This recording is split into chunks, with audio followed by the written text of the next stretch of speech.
7 drug suspect arestado sa magkakahiwalay na buy-bust operation ng QCPD. 163K halaga ng shabu nasamsam. Woman Ivy Corporal. Arestado ang 7 drug suspect at nasabat ang mahigit 163,000 halaga ng shabu sa magkakahiwalay na buy-bust operation ng Quezon City Police District sa ilalim ng pamumuno ni Acting District Director Police Colonel Randy Glyn Silvio. Sa payatas, 2 suspect na sina alias Mark at alias Michael ang nahuli matapos mabilhan ng pulis na nagpanggap na buyer. Nakuha sa kanila ang 20 gramo ng shabu na nagkakahalaga ng 136,000 pesos. Lumabas sa investigasyon na may dati ng kaso si Mark, kaugnay din sa droga samantalang libang iba pa ang naaresto sa hiwalay na operasyon.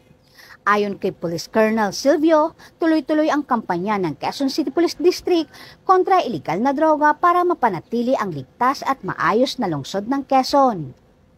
Mula dito sa Camp Bagong Diwa, Bikutan, Taguig City, ako po ang inyong PNN correspondent, Patrol Woman Ivy Corporal, alagad ng batas, tagataguyod ng Balitang Pulis.